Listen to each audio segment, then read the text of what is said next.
Venez vous relooker chez Luminel. Salon de beauté Luminel vous présente le journal. Luminel, osez être la plus belle.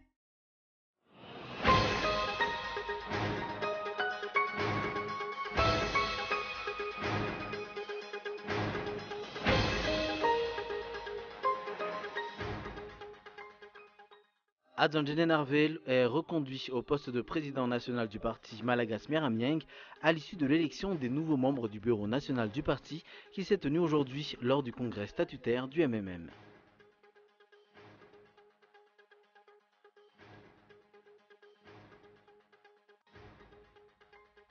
Utiliser le fioul lourd de Timrour pour mettre fin au délestage. Les récents tests ont en effet révélé que le fioul lourd est compatible avec les groupes utilisés par la Jirama, notamment ceux de la centrale thermique de Manchsez. Alors que l'offensive pour libérer Mossoul est en cours et que les forces irakiennes regagnent peu à peu du terrain sur l'organisation État islamique, qu'au moins 232 personnes ont été tuées cette semaine par les djihadistes près de Mossoul. 8000 familles ont également été prises en otage. Daesh envisagerait de s'en servir comme bouclier humain.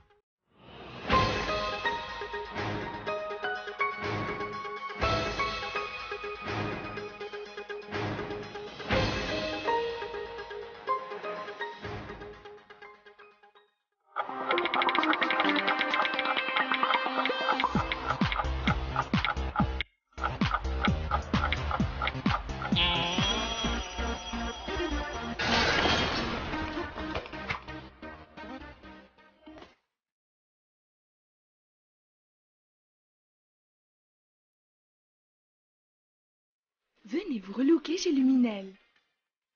Luminel, coiffure tendance, extension cheveux, coloration, lissage brésilien, maquillage, extension cils. Pédicure, manucure, onglerie. Luminel Béorilk vers escalier 4 foot. L'Avant Center, 4e étage, box 418. Luminel, osez être la plus belle. Dans le cadre du premier championnat de Madagascar de golf, Azura Golf Resort & Spa organise des soirées spéciales. Au programme, le 28 octobre, Friday Night Fever. Plongez dans une ambiance clubbing pour une soirée éclatante et vibrez à travers vos sons préférés. Le 29 octobre, lounge ambiance jazzy. Laissez-vous emporter par la crème de la musique smooth, spécialement concoctée pour vous. Le 30 octobre, vibrez avec l'ambiance tropicale et orientale. Et le 31 octobre, soirée de gala et remise de trophées. Soirée animée par Orchestre Touk, Paps et chorégraphie de Fidi. Animation Gottlieb. Réservation auprès de Azura Golf & Spa 034 05 420 66.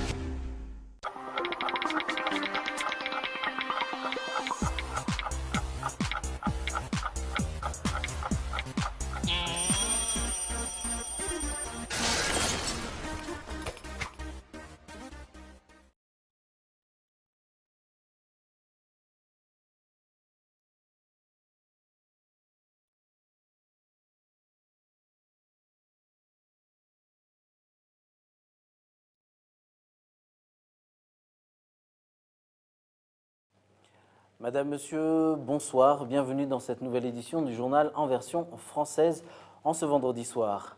À la une, Adjan Harvel est reconduit au poste de président national du parti Malagas Meramieng à l'issue de l'élection des nouveaux membres du bureau national du parti qui s'est tenu aujourd'hui lors du congrès statutaire du MMM. Un congrès qui renforce davantage la présence du parti MMM dans l'échiquier politique malgache. Reportage de Michael Ramarlay. Les membres du parti Malagas Meramieng se sont retrouvés lors du congrès statutaire de ce parti qui a débuté aujourd'hui. Toutes les régions y sont représentées et une participation active des membres avait été remarquée. Le congrès statutaire du parti Malagas Meramieng a commencé aujourd'hui pour respecter les dispositions légales sur les partis politiques. Le parti a été créé en 2014 après les élections présidentielles. Et les dispositions légales nous imposent donc un congrès statutaire.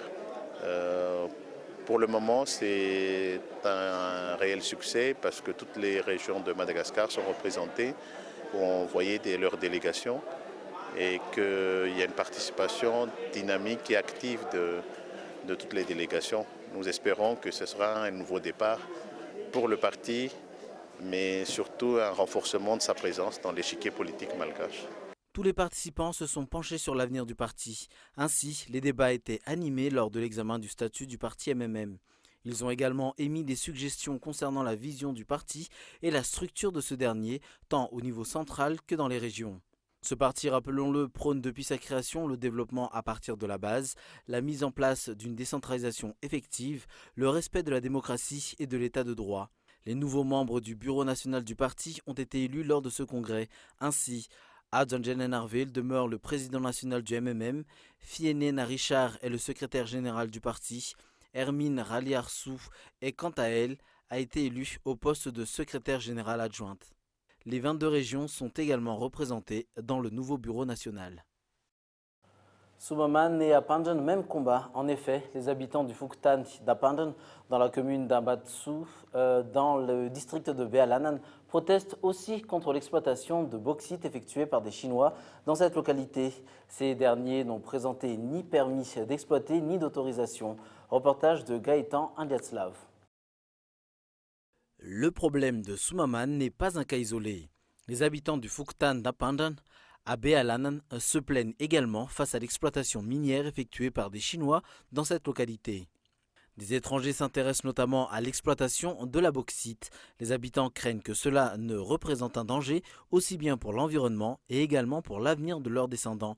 Déjà, certains habitants constatent les conséquences de cette exploitation sur l'élevage et également sur la qualité de l'eau. Face à ce problème, le député élu dans cette localité a décidé d'interpeller les tenants du pouvoir. Ces Chinois sont arrivés ici il y a 2 ans. Les exploitations minières qu'ils effectuent n'apportent rien au district de Bealanan, encore moins à sa population.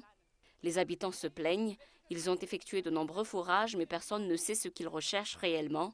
Nous lançons un appel aux responsables étatiques pour solutionner ce problème. Vous venez de suivre sur Cool TV le grand reportage relatant les réalités vécues par la population de Bealanan à cause de l'exploitation minière menée par des Chinois. Dans ce reportage, des habitants ont exprimé leur souhait de voir l'arrêt définitif de cette exploitation. Utiliser le fioul lourd de Timrour pour mettre fin au délestage. Les récents tests ont en effet révélé que le fioul lourd est compatible avec les groupes utilisés par la Jirama, notamment ceux de la centrale thermique de Manchese. Mais l'État ne semble pas enthousiaste à l'idée de basculer vers l'utilisation de ce combustible et semble vouloir s'accrocher au diesel. Reportage de Michel Aranardzone. Les groupes utilisés par la Jirama à la centrale de Manchese ont été testés au fioul lourd les 24 et 25 septembre dernier.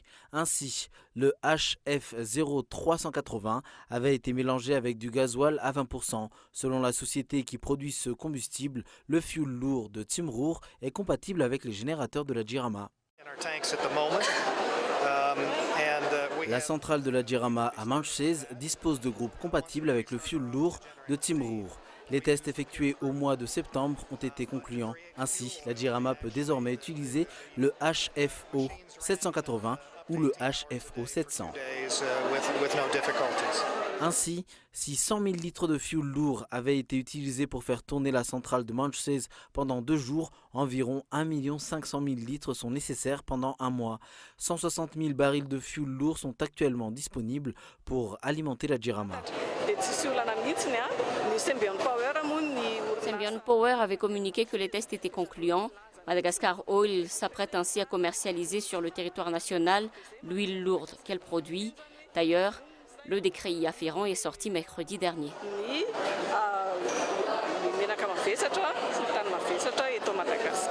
Malgré les avantages qu'offre l'utilisation du fioul lourd de Timrour, l'État ne semble pas prêt à abandonner le diesel.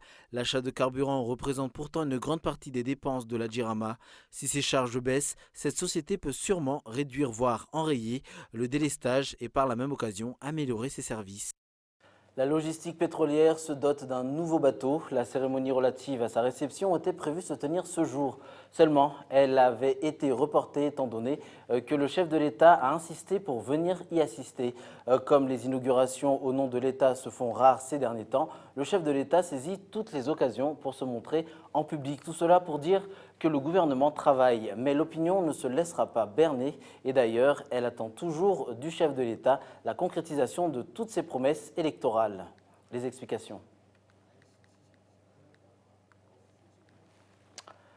Sur le plan international, l'organisation État islamique a commis de nouveaux massacres aux alentours de Mossoul en Irak. Déclaration de l'ONU, au moins 232 personnes ont été tuées cette semaine. Le Haut Commissariat pour les droits de l'homme a ajouté que les djihadistes voulaient utiliser ces personnes comme des boucliers humains. 8000 familles ont été prises en otage et juste après cette déclaration du porte-parole du Haut Commissariat des droits de l'homme, Ravina Shamdasani suivait en images l'avancée des forces irakiennes vers la deuxième ville du pays. France 24. La plupart des personnes qui ont refusé de se soumettre ont été abattues. Et parmi ceux qui ont accepté de se soumettre, beaucoup d'entre eux, dont 190 officiers de sécurité irakiens et 42 civils, ont été tués. En plus de ces personnes, qui auraient été tuées mercredi, 24 autres anciens officiers de sécurité irakiens auraient été abattus ce jeudi. Les mortiers des forces spéciales irakiennes visent une position à moins d'1 kilomètre d'ici. Sous l'œil du chef de la Golden Division, les artilleurs ajustent leurs tirs. Ils répondent à des tirs de roquettes lancés par les djihadistes.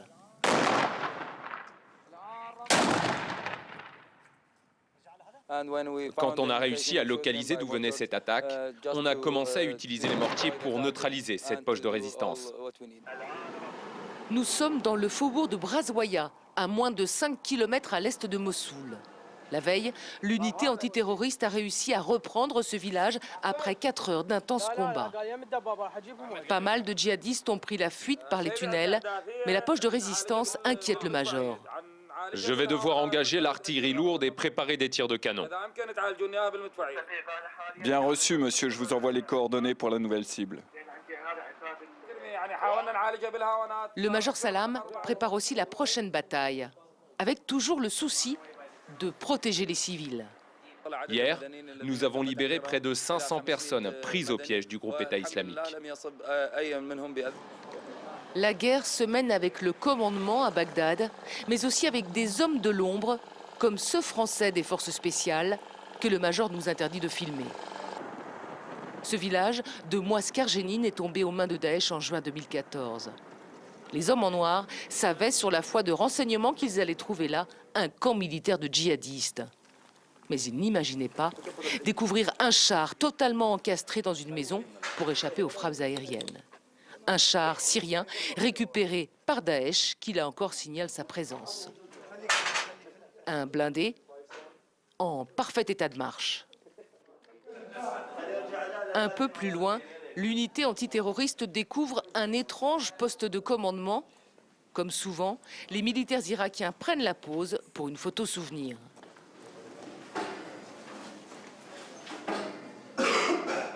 Dans cette salle de classe d'une école coranique, une leçon un peu particulière sur le tableau. Ici est expliqué le fonctionnement des roquettes RPG-7 et ici les noms des hommes du groupe État islamique qui doivent tirer et leur position. C'est depuis le Humvee blindé que nous découvrons l'ampleur des destructions dans cette proche banlieue de Mossoul. Toute la zone n'a pas encore été déminée et nos accompagnateurs nous indiquent les endroits où il vaut mieux ne pas mettre les pieds. Dans cet atelier, les djihadistes ont entreposé de quoi fabriquer toutes sortes d'engins explosifs. Il ne reste que 2 villages avant Mossoul. Les forces spéciales irakiennes sont arrivées sur cette position plus tôt que prévu. L'armée régulière irakienne est encore derrière. C'est elle qui devra sécuriser les villages repris.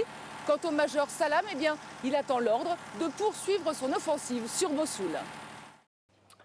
L'épreuve de force se poursuit au Venezuela. L'opposition a appelé aujourd'hui à une grève générale. Leur objectif, réenclencher le processus de référendum révocatoire contre Nicolás Maduro, le président qui, hier, pour tenter de calmer la fronde, a annoncé une hausse de 40% du salaire minimal. Reportage de France 24. Si tu veux me tuer, regarde-moi, vas-y. Des échanges musclés entre policiers et militants de l'opposition, mercredi dans la ville de San Cristobal. Il laisse entrevoir de nouveaux débordements, cette même opposition ayant appelé ce vendredi à la grève générale. D'autant que le président Nicolás Maduro a annoncé que 700 entreprises seraient inspectées par l'armée et envisage de réquisitionner des travailleurs.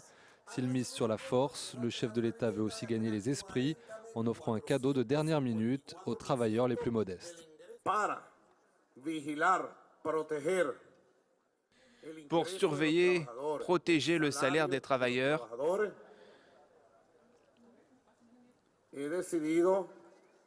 j'ai décidé d'activer la 4e augmentation de salaire de l'année, et ce à partir du 1er novembre. Une augmentation de 40% qui ne devrait pas laisser insensibles les familles vénézuéliennes les plus pauvres, déjà majoritairement favorables au pouvoir chaviste. Une partie d'entre elles était d'ailleurs mobilisée jeudi devant l'Assemblée, obligeant les soldats à protéger les députés d'opposition.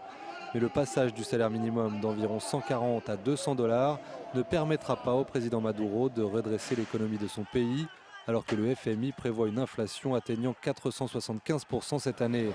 Une crise économique mais aussi politique.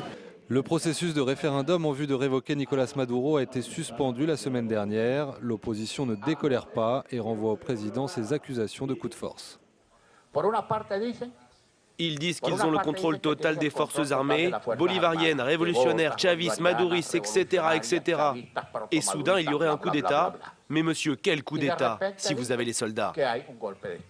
Nicolás Maduro, lui, ne reconnaît de toute façon plus le Parlement. Il rend par ailleurs l'opposition responsable de la mort d'un policier tué mercredi dans l'état de Miranda lors des manifestations qui ont mobilisé des centaines de milliers de personnes dans tout le pays. Je vous rappelle l'essentiel. Les habitants du Fuktan d'Apandan dans la commune d'Ambatsi, dans le district de Bealanan, protestent aussi contre l'exploitation de bauxite effectuée par des Chinois dans cette localité. Utiliser le fioul lourd de Timrour pour mettre fin au délestage, les récents tests ont en effet révélé que le fioul lourd est compatible avec les groupes utilisés par la Djirama, notamment ceux de la centrale thermique de Manchsez. Et enfin, l'organisation État islamique a commis de nouveaux massacres aux alentours de Mossoul en Irak. Déclaration de l'ONU, au moins 232 personnes ont été tuées cette semaine. Avant de vous quitter, ne ratez pas dans quelques minutes les éliminatoires de l'Open International de tennis. Sinon, demain, à 14 h, il y aura la demi-finale et ce sera en direct sur Cool TV. Sur ce, rendez-vous demain à 20h45. Bonne suite de programme. Au revoir.